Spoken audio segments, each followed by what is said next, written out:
My new video. അപ്പോൾ ഇന്നത്തെ video ഞാനും ഉമ്മച്ചിയും കൂടെ വീട്ടിലത്തേക്ക് കുറച്ച് സാധനമൊക്കെ വാങ്ങിക്കാൻ വേണ്ടി സൂപ്പർ മാർക്കറ്റിൽ പോകുന്നതാണ്. എന്നിട്ട് അവിടെ നിന്ന് ഉമ്മമായും ഉപ്പപ്പായും കാണാൻ വേണ്ടി അവരെ വീട്ടിലും പോകണം. ഉമ്മച്ചി എൻ്റെ അടുത്ത് പറഞ്ഞു നീ ഡ്രൈവ് ചെയ്യാൻ. അപ്പോൾ ഞാൻ പറഞ്ഞു വേണ്ട, ഞാൻ ഡ്രൈവ് ചെയ്താൽ ഇപ്പോഴൊന്നും അങ്ങ് എത്തത്തില്ല, അതുകൊണ്ട് ഉമ്മച്ചി എന്നെ എടുക്കുമെന്ന് പറഞ്ഞ്. ഉമ്മച്ചി ഇപ്പോൾ സർജറി കഴിഞ്ഞ് ഒരു 3 months ആവുന്നതേ ഉള്ളൂ വണ്ടി എടുക്കാൻ തുടങ്ങിയിട്ട്. അങ്ങനെ ഞങ്ങൾ നേരെ പള്ളിക്കലെത്തിയപ്പോൾ കംഫർട്ട് ലോണ്ടറി കൊടുക്കണമായിരുന്നു. അങ്ങനെ ഞങ്ങൾ ഇറങ്ങി കംഫർട്ട് ലോണ്ടറി കൊടുത്തപ്പോൾ എനിക്ക് പരിചയമുള്ളൊരു കംഫർട്ട് അവിടെ ഇരിക്കുന്നു. അപ്പോൾ ഞാൻ ഉമ്മച്ചി എടുത്ത് വെച്ചപ്പോൾ ഉമ്മച്ചി പറഞ്ഞു അത് ഉമ്മച്ചി ഇന്നലെ കൊണ്ട് കൊടുത്തതായിരുന്നു. എന്നിട്ട് ഞങ്ങൾ നേരെ പള്ളിക്കൽ ധന്യ സൂപ്പർ മാർക്കറ്റിലെത്തി. അപ്പോൾ എൻ്റെ അടുത്ത് ഉമ്മച്ചി പറഞ്ഞായിരുന്നു നീ ഓടിപ്പോയി ചെറിയ സാധനങ്ങളൊക്കെ എടുക്കാൻ പറഞ്ഞു. അങ്ങനെ ഞാൻ പോയി ചെറിയ സാധനങ്ങളൊക്കെ എടുത്തപ്പോൾ ഉമ്മച്ചി മറ്റേ സൈഡിൽ പോയി മുളകും മല്ലിയും അങ്ങനത്തെ ഐറ്റംസൊക്കെ എടുത്തു. ഉമ്മച്ചി ഇവിടം വരെ എൻ്റെ കൂടെയാണ് വന്നെങ്കിലും ഇവിടെ വന്ന് ചേച്ചിയെ കണ്ടപ്പോൾ ഉമ്മച്ചി ചേച്ചിയുടെ ആളായി ചേച്ചിയുടെ കൂടെ പോയി. ഉമ്മച്ചി എപ്പോഴും ഈ ചേച്ചിയാണ് ഹെൽപ്പ് ചെയ്യുന്നത്. ഉമ്മച്ചിക്ക് ചന്ദനത്തിന് ഭയങ്കര വീക്ക്നെസ് ആണ്. അപ്പോൾ അത് കേട്ട് ഈ ചേച്ചി തന്നെ ചിരിക്കുന്നുണ്ട്. പിന്നെ ഉമ്മച്ചി ഒരു ടീമൊക്കെ എടുത്തായിരുന്നു. അപ്പോൾ അതിൻ്റെ അടുത്തൊന്ന് ചെക്ക് ചെയ്യാൻ പറഞ്ഞു. ഞാൻ നോക്കിയപ്പോൾ കുഴപ്പമൊന്നുമില്ല. പക്ഷേ വീട്ടിൽ കൊണ്ടുവന്നപ്പോൾ അതിനകത്ത് ചെറിയ എന്തോ ഒരു സ്ക്രാച്ച് ഉണ്ടായിരുന്നു. പിന്നെ ഉമ്മച്ചി ബക്കറ്റും ചൂലും ഒക്കെ എടുത്തു. അപ്പോൾ ഉമ്മച്ചി സാധനങ്ങളൊക്കെ എടുത്തുകൊണ്ടിരുന്ന ടൈമിൽ എനിക്ക് അവിടുത്തെ ഒരു സ്റ്റാഫ് ഒരു നോട്ടീസ് കൊണ്ടുവന്നു. ബാക്ക് ടു സ്കൂളിൻ്റെ ഓഫേഴ്സൊക്കെ ഉള്ളൊരു നോട്ടീസായിരുന്നു. അപ്പോൾ ഞാൻ അതിങ്ങനെ തിരിച്ചും മറിച്ചുമൊക്കെ നോക്കിക്കൊണ്ട് നിന്നപ്പോൾ ഉമ്മച്ചി സാധനങ്ങളെല്ലാം എടുത്ത് കഴിഞ്ഞു. ഇനിയിപ്പോൾ അത് ബില്ലിംഗ് കൗണ്ടറിൽ കൊണ്ടുവന്നു ബില്ല് ചെയ്താൽ മതി. ഉമ്മച്ചി എപ്പോഴും പറയും ഉമ്മച്ചിക്ക് ധന്യയിൽ വന്ന് സാധനം വാങ്ങിക്കുന്നതിൻ്റെ ഒരു സാറ്റിസ്ഫാക്ഷൻ വേറെ എവിടെ പോയി വാങ്ങിച്ചാലും കിട്ടത്തില്ല എന്ന്. നിങ്ങൾക്ക് അങ്ങനെയാണോ? ഒന്ന് കമൻറ്റ് ചെയ്യണേ. അപ്പോൾ അവിടെ ബില്ല് ചെയ്യുന്ന ടൈമിൽ ഞാനും ചേച്ചിയും കുറച്ച് സംസാരിച്ചു നിന്നു. നല്ല ചിരിയല്ലേ ചേച്ചിയുടേത്. പിന്നെ അവർ തന്ന കൂപ്പണൊക്കെ ഫില്ല് ചെയ്ത് ഇട്ടിട്ട് അവിടെ നിന്ന് ഇറങ്ങി. ഉപ്പപ്പാടെ ഉമ്മമാടെ വീട്ടിൽ പോണതിന് മുന്നേ നേരെ ന്യൂ ബേക്കറിയിൽ കയറി.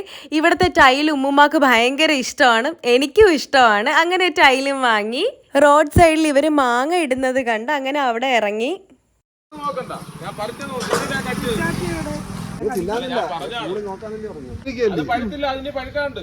അത് മനസ്സിലായി.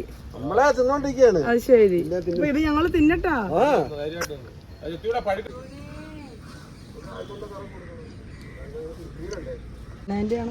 തറയോടെ നമ്മൾ വലക്കേണ്ടി വന്നു.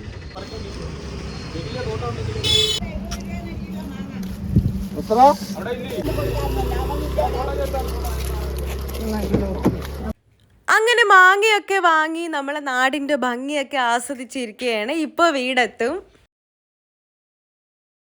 അങ്ങനെ ഞങ്ങൾ വീടെത്തിയപ്പോൾ ഉപ്പ വീട്ടിലില്ലായിരുന്നു. ഉപ്പ പള്ളിയിൽ പോയിട്ട് വന്നതേ ഉള്ളൂ. ഈ ഹെൽമെറ്റ് സ്റ്റൈൽ ആരും അനുകരിക്കരുത്.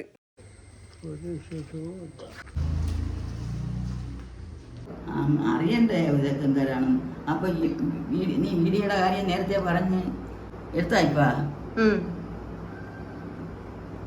കാണിച്ചു തരുന്നേ.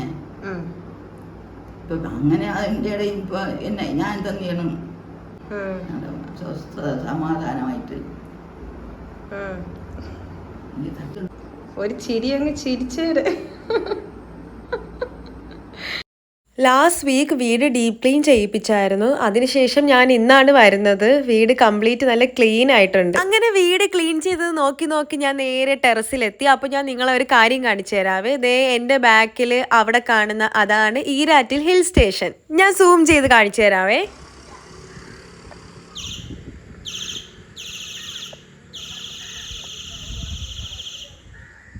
അങ്ങനെ ഞങ്ങൾ തിരിച്ച് പള്ളിക്കലെത്തി. പമ്പിൽ നിന്ന് പെട്രോൾ അടിച്ചു. പമ്പിൻ്റെ അടുത്തിരിക്കുന്ന ഒരു ക്യാഷ് ഔട്ട്ലെറ്റിൽ നിന്നാണ് ഞങ്ങൾ ക്യാഷ് വാങ്ങിക്കുന്നത്. ഇത് ഫാക്ടറി ഡയറക്റ്റ് നടത്തുന്ന ഔട്ട്ലെറ്റാണ്. അതുകൊണ്ട് ഫ്രഷ് ആയിട്ടുള്ള ക്യാഷ്യൂസാണ് ഇവിടെ. ഇവരുടെ ഫാക്ടറി തൊട്ട് ബാക്കിൽ തന്നെയാണുള്ളത്. അപ്പോൾ ഇതിന് എപ്പോൾ വരും?